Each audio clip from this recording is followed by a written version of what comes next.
बिस्मिल्लाहिर्रहमानिर्रहीम।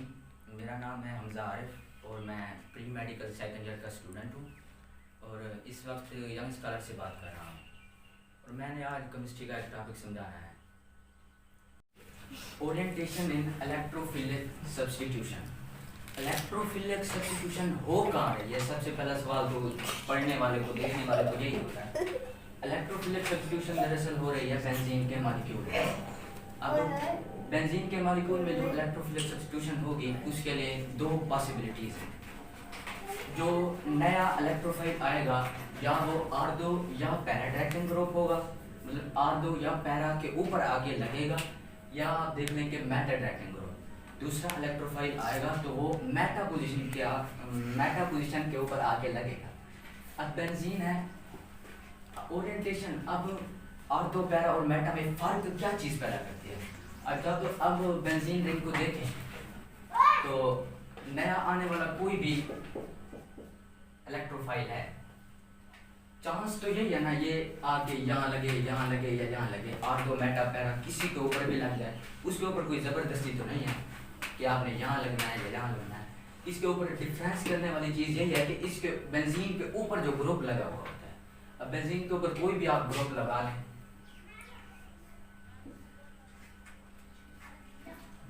कोई एक ग्रुप लगाएं जो इलेक्ट्रॉन डोनेटर हो, इलेक्ट्रॉन डोनेट कर रहा हो।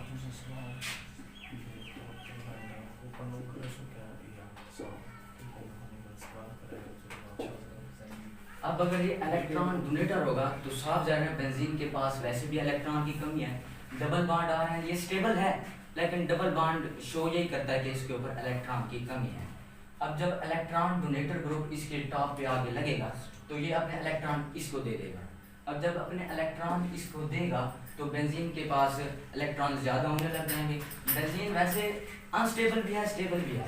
डबल बॉन्ड को ख़त्म करने के लिए ये इसको रिएक्टिव होना पड़ता है। जब इलेक्ट्रॉन इसके पास आएंगे तो ये रिएक्टिव हो जाएगी, रिएक्टिव होगी तभी तो इलेक्ट्रोफाइल आके इसके ऊपर लगेंगे।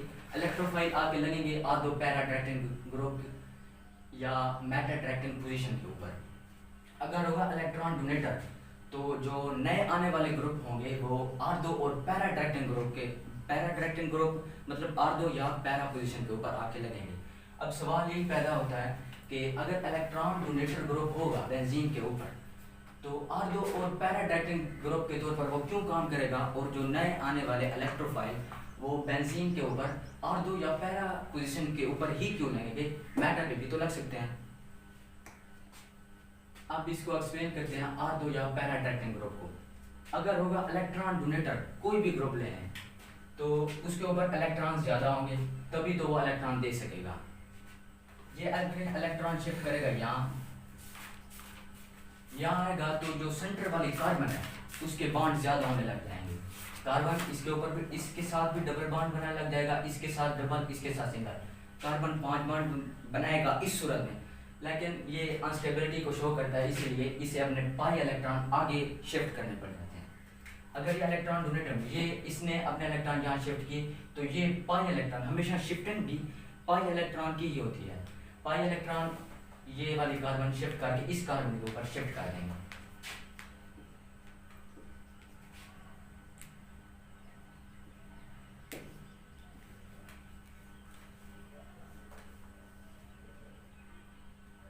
इसके साथ आ गया डबल बॉन्ड, क्योंकि इसने अपने इलेक्ट्रॉन जहाँ शिफ्ट किया है। सिंगल बॉन्ड पहले से या पाई इलेक्ट्रॉन की जिस जगह पे हम एडिशन करेंगे या तो वहाँ अगर पहले डबल बॉन्ड होगा तो ट्रिपल बॉन्ड बन जाएगा, सिंगल होगा तो डबल बन जाएगा।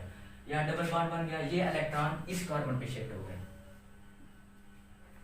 अब इस कार्बन पे आ गया नेगेटिव चार्ज, ये वैसे सिंगल, यहाँ डबल, यहाँ डबल। जब ये वाले इलेक्ट्रॉन, पाई इलेक्ट्रॉन आपको पता है डीलोकलाइज होते हैं, उनकी कोई स्पेसिफिक लोकेशन नहीं होती। पहले वो यहाँ थे, फिर यहाँ आ गए, फिर यहाँ, ये अपनी लोकेशन चेंज कर रहे हैं, इसलिए इसको कहते हैं पाई इलेक्ट्रॉन हाईली डीलोकलाइज्ड होते हैं। पहले इलेक्ट्रॉन इस कार्बन पे आ गए, अब इस कार्बन, इन्होंने अपनी लोकेशन चेंज करनी है तो ये इलेक्ट्रॉन यहाँ आएंगे तो इस कार्बन की बॉन्डिंग में मतलब डिस्टर्बेंस होगी, तो ये वाले इलेक्ट्रॉन है वो यहाँ शिफ्ट हो जाएंगे, इसकी एक और रेजोनेंस स्ट्रक्चर बन जाएगी।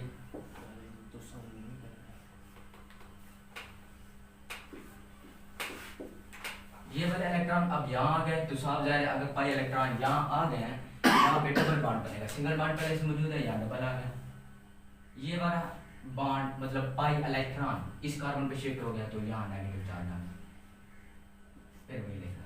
अब 3 रेजोनेंस स्ट्रक्चर हो गई, उसी मैं स्ट्रक्चर को यहाँ दोबारा ड्रा करता हूँ।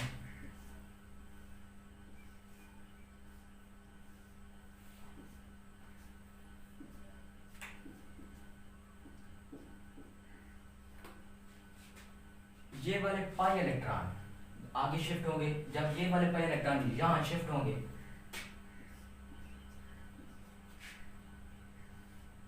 तो यहाँ पे डबल बॉन्ड बन जाएगा, तो इस कार्बन की बॉन्डिंग में चेंजिंग करनी पड़ेगी, तो ये वाले इलेक्ट्रॉन यहाँ शिफ्ट हो जाएंगे।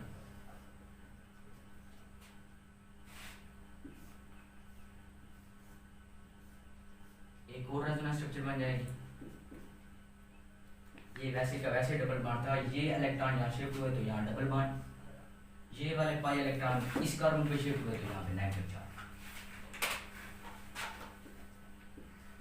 ये इलेक्ट्रॉन दोबारा आगे शिफ्ट होंगे, यहाँ इस कार्बन पे शिफ्ट होंगे तो यहाँ डबल बॉन्ड बन जाएगा, तो यहाँ जो कार्बन है उसकी बॉन्डिंग में डिस्टर्बेंस होगी, तो ये वाले पे इलेक्ट्रॉन उस इलेक्ट्रॉन डोनेटिंग मतलब ऑर्थो पैरा डायरेक्टिंग ग्रुप के ऊपर चले जाएंगे, ये आ गए यहाँ, तो ये वाला पे इलेक्ट्रॉन इसके ऊपर शिफ्ट हो जाएंगे।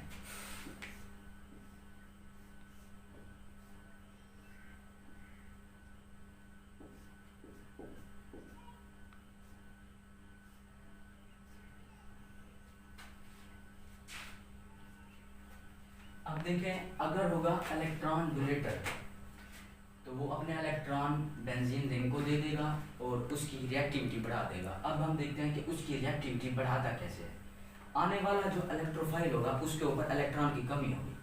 देखिए कोई भी आप देख रहे हैं,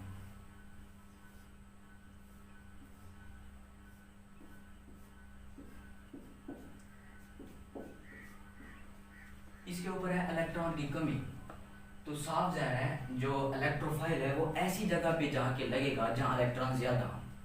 अगर ये उस जगह पे जाए जहाँ इलेक्ट्रॉन कम हो तो इसको फ़ायदा ही नहीं होगा, कोई बॉन्ड ही नहीं बनेगा।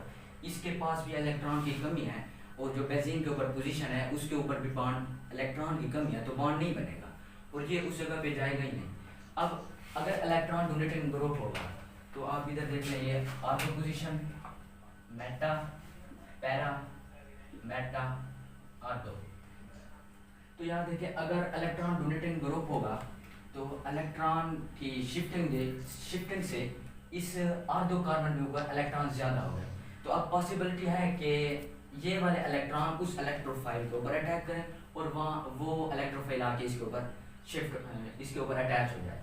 अब एक पॉसिबिलिटी ये हो गई कि आने वाला इलेक्ट्रोफाइल ऑर्थो पोजीशन पे लगेगा। इस बात का जवाब आपको मिल गया कि ऑर्थो पैरा डायरेक्टिंग ग्रुप क्यों ऑर्थो पैरा डायरेक्टिंग ग्रुप कहलाते हैं, कि ऐसे क्यों कहलाते हैं, क्योंकि इलेक्ट्रॉन डोनेटिंग होते हैं और ऑर्थो पोजीशन के ऊपर इलेक्ट्रॉन बढ़ा देते हैं और उसी के ऊपर जो आने वाला इलेक्ट्रोफाइल होता है वो इसके ऊपर अटैच हो जाता है। अब इधर ऑर्थो पे हो गया।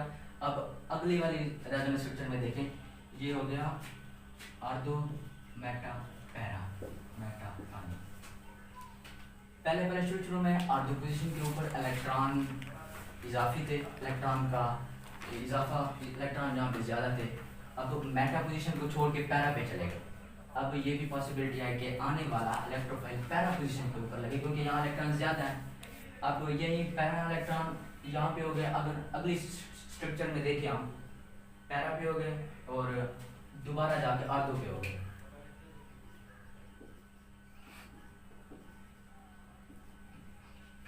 अब देखें इलेक्ट्रॉन डोनेटर ग्रुप होगा तो ऑर्थो,